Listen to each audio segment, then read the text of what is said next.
Goedenavond. Ruim een maand geleden kwam een rapport uit van de WRR, de Wetenschappelijke Raad voor het Regeringsbeleid, over het minderhedenbeleid in Nederland.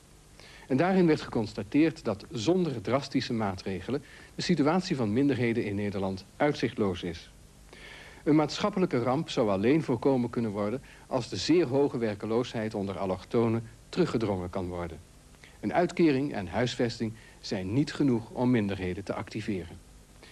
Wat zijn nu eigenlijk de verwachtingen en de fantasieën van iemand uit de zogenaamde derde wereld over Europa, over Nederland? En wat hopen ze hier eigenlijk te vinden? Over fantasieën en werkelijkheid 2 documentaires met als titel The True Colors of Paradise. De Ghanese Nioque Hammond filmde in Ghana en samen met Kenmerk keek hij vervolgens naar de Nederlandse realiteit. Vandaag dus deel 1 van The True Colors of Paradise, de echte kleuren van het paradijs. I saw in the railway station a Dutch man put his hand in the garbage can, picked out bread or samatoon, and he ate it. You never believe in Ghana that there could be a Dutchman eating from the garbage can. People think in Europe you can work and get money and get all the things you want. And of course you think about your family too, so you think, yeah, I can get money, I can start a family, I can get money, I can give my mother and my cousins and everything. But you come to Europe and you realize that it is tough. This is the dream of Europe as a paradise. Zoek je eigen kleur uit de 36 verschillende tinten lipstick. En je kunt ze prima combineren met alle andere producten uit de Mystic-collectie.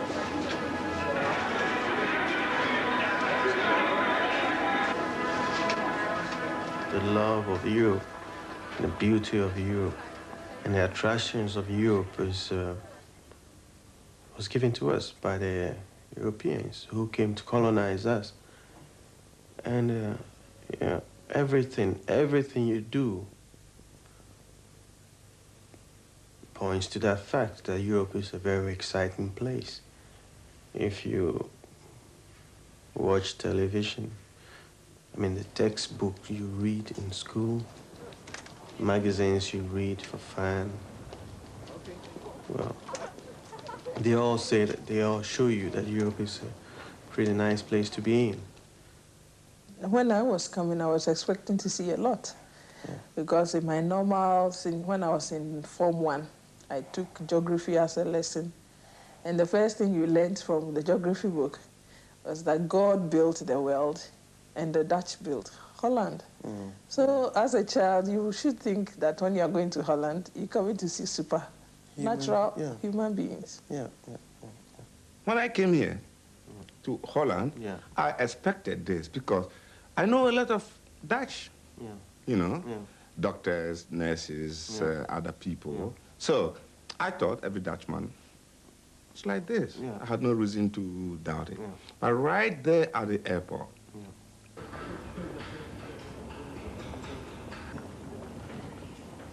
when you arrive in Holland, you come through Schiphol. And the first impression you get is kind of shock. Because you flew from Ghana feeling very human, feeling a winner, feeling you have made it. They look at your visa. You have a tourist visa for 1 month. Genuine visa from the Dutch embassy. And they still say, where are you going? How long do you want to stay? And depending, in my opinion, of the temperament of that Vreemdelingenpolitie, the immigration officer, they could treat you like you're nothing.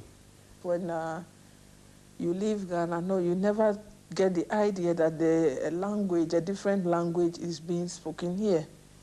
And you are never informed that you have to meet certain regulations, you know, to find. Just like I was saying that in Ghana, when you need a job, you don't have to show documents, you know, but here you have to show that you've got this paper, you've got this document, you've got this document.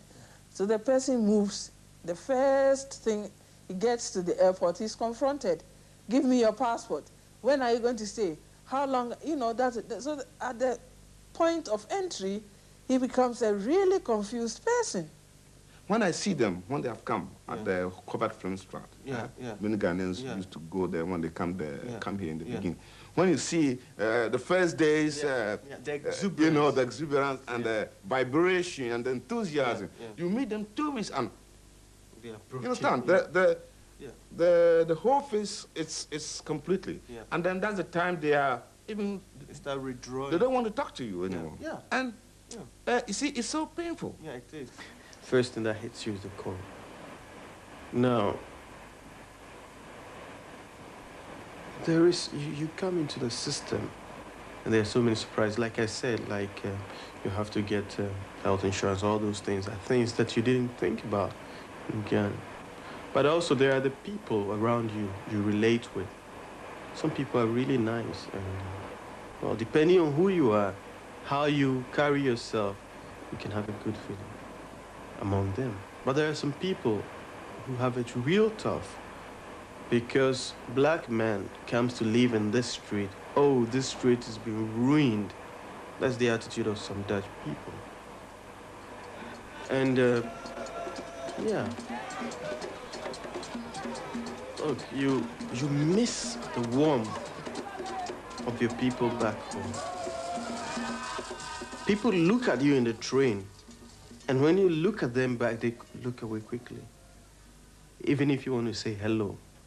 People look at you without knowing they are gazing at you. I met a girl who says, Tony, I'm going to Ghana. She's got a Dutch passport. I'm going to stay as long as possible to get my spirit back. You understand? To get my soul. No, he said soul. To get my soul back. I said, why? Yeah, Kofi, I'm just going home. I'm not going to do anything just to get my soul back and come back to Holland.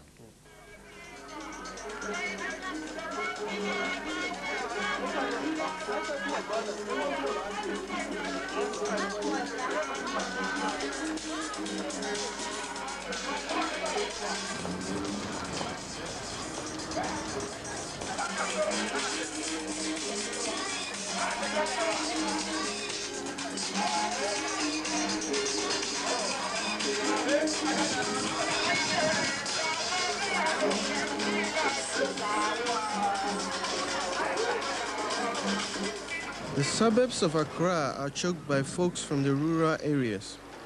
People who have been attracted by the apparently big opportunities to make a better living. People who live in perpetual hope that one day, somehow, they too will be able to acquire wealth. Acquire wealth like the wealthy ones who have either been abroad or have acquired wealth at home.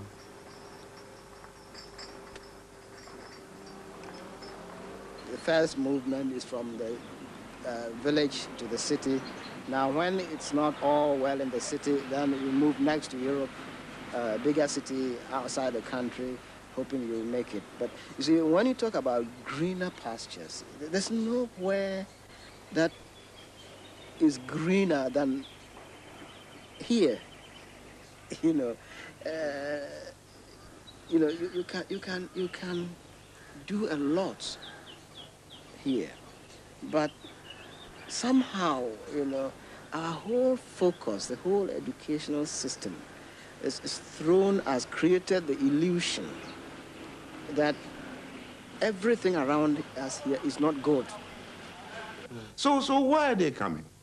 Because for these people, Europe represents getting everything. Why? Because in the 70s, people who came to West Germany were able to bring a lot of property. Cars. And televisions to sell and all those things and go back. So everybody think the dream of going to Europe to get those things is still there. They don't know that the economic boom, which made it easy for many immigrants to come to Europe to work to get this money, that dream is gone.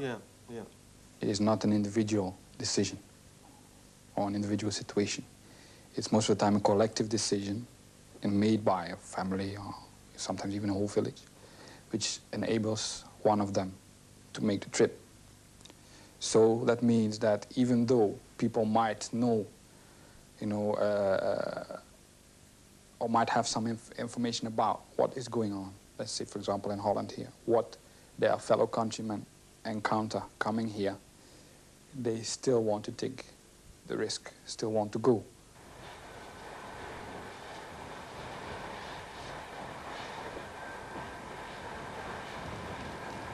Okra no is not true. 1985 ni Ntinenka. Na nyimde no hu ya na da otie no. Oh no zo oye papa no hu ye. Ametsenenka. Tsenenka mu na. Itsenenka fi ho no ho. Ayi. Erepa. I see. I mean you fi hoba. I see. What's no hu ye. Na benti no nchro. Ano mumze. Minimara, under was wawa. Wawa. I see. Na ana nyina asa na acher asa na oroko. Oh, me ni cross school. School time nara. No. Boy. Me na me ni keep ya mo cherry. I see. Asa na oroko.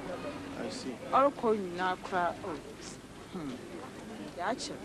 Na oroko ni nzeme ya na mte mama na no oton dem nzeme. No, ozemam. Eya na mtontone na me eyin kakra me ye. Ne yaze boaboa na ne ticket, ne passport mpo reke yembu. Mezim. Na wo body. No baba ko. Oh baba. I see. Na banza na wo worry away jan.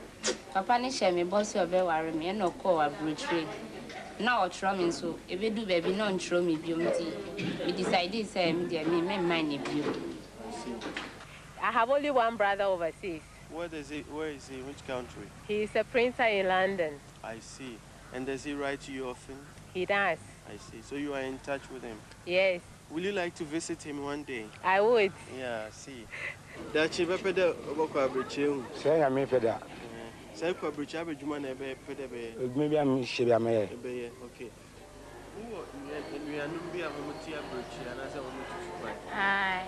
Omoti go bench. Back home Germany. Back home London. I see. And back home to Lagos. I see. Yeah, what to home ka. Hi. Nancy Gra mama ni. Omo hoye. Mama ni. Yeah, dey na on the man mo sa. Omo panyin no bre me ma me kai. Na ketwa nso bre ni nuamo kai. Any afraid. Na carpet. Okay, I'm going to buy A bonfire mama pa. Be pede dachi boko abreche. The one who you have no cocoa. The tragedy in both is that, you see, these people, you know, who go there and come back, do not come back to Africa and create an impression that as if, you know, when you are in Europe, money it grows on trees, like, you know, you have mangoes growing in trees. They think people do not work in Europe. You know, you just arrive in Europe on a European city, and within a week or so, you know, you have a car at your disposal, you have this and that, and money is nothing. You just go and pick it. You know. And this view of Europe is so deep-seated that, you know, not only people who are willing to explain the give the true picture are facing problems, you know, being believed.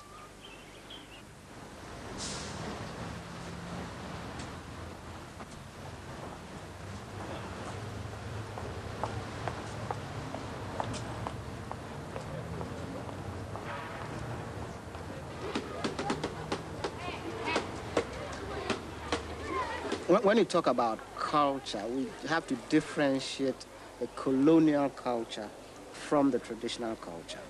Now, those in schools, okay, the attempt at the schooling, the educational system was to really cut them off the traditional culture. Okay, so that is the first point that we must note. Okay, but in the schools, one should say that it's not that there was lack of cultural activities. You know, there was more of cultural activities in the school, but they were predominantly British. In the name of the Father, and of the Son, and of the Holy Spirit. Amen. The Lord's Prayer. Our Father, who art in heaven, hallowed be thy name. Thy kingdom come, thy will be done on earth. The traditional African is a very religious man. He's a moralist. He puts his faith in the cosmic, in God, the ultimate. Now, Christianity came with the trade and colonization. Now, they came to replace our religion. In fact, they called our religion, our way of life, heathen, pagan, a way of life that they do not understand. I do not believe that Christianity is in Africa to introduce religion, or Christianity is in Africa to establish any moral code of conduct. The traditional morality is stronger. Okay, we are far better if we want to keep our moral sense and proportion right. The traditional system is more capable of solving that than you know, the Christian doctrine. See, Christianity it's a religion that is here competing for the mind, competing to control the mind of Africans.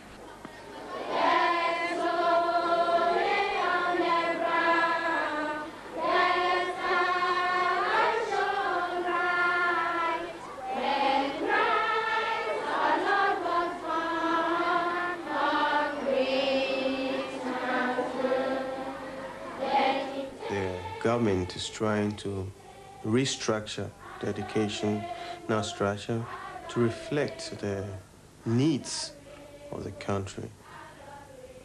Originally, the British kind of education, they left us, and what we followed till very recently just prepared you to become like a black British, you know, so to speak. Because we have engineers, technicians, and doctors who are very necessary for the society, for a modern society, a growing society. But many of the things were, it's crazy what we learn, because you learn English literature, you learn English in school. If a child is asked a question in school, your answer can be right. But if you don't speak good English to express it right, then you are wrong.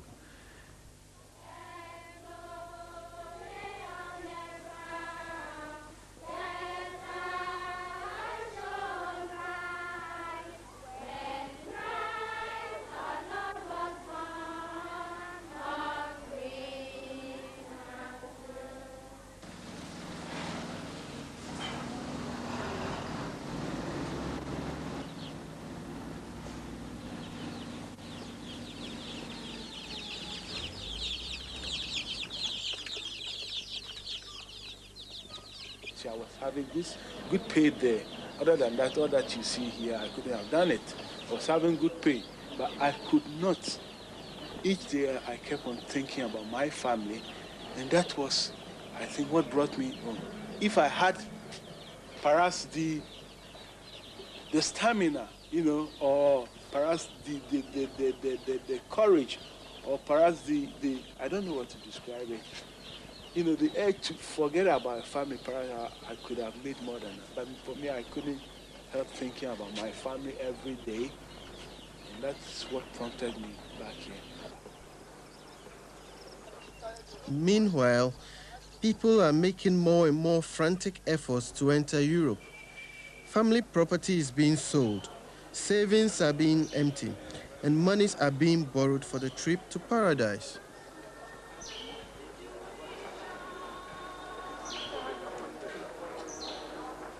if we want to talk about adventurous people, Ghanaians are among the best. We are very, very adventurous. And our tastes too are quite high. That coupled with the fact that there has been a lot of, I will call it brainwashing. A lot of people have told our people that things are better elsewhere. Most of the times, people who have never been outside this country, they have a very rosy picture in their minds about what goes on outside. Those are the people who want to indulge in this adventure, and these are the people who normally use all sorts of means to get there. The most common means they use are what we call photo substitution in their passports. They do this because they want to dodge visas. Those people normally, when they go to the embassies, they will not qualify for a visa. So what they do is that they get the passport of somebody who has got a visa genuinely, and then they cleverly manage, they've got their own collaborators here, they cleverly manage to substitute their photograph for that one, and then adopt that person's name. And then they come around here and claim to be so and so and so. But we are getting somewhere, we are devising means of getting them. And of late, we have got some notable successes. Last week, for example, we had about 10 of them in the bag. This week, I'm sure we are going to get more. After all the dreams and efforts and expectations from kith and kin, one cannot afford to fail.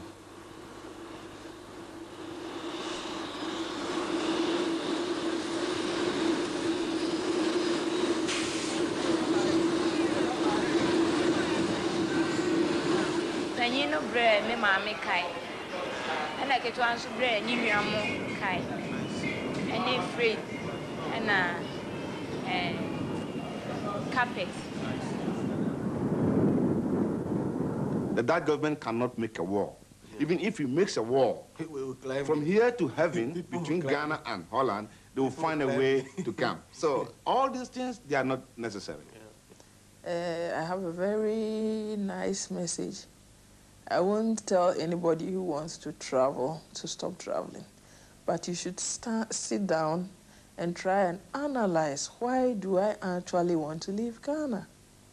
Because the way things are going now, some people think it is a real big paradise because in fact, the information which is being spread there, everything white is good, everything black is not good.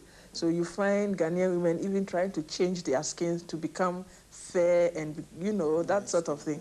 Now they should realize that the problems they are facing in Ghana and the problems here are the same thing.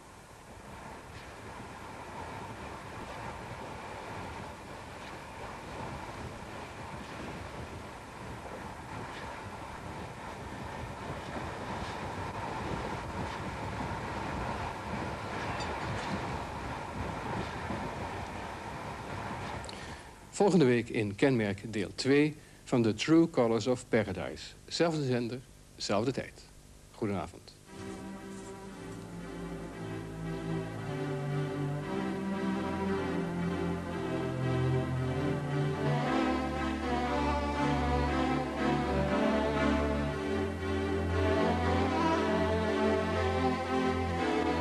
Het bericht van de wilde ganzen wordt u vandaag gebracht door Wim Nijman.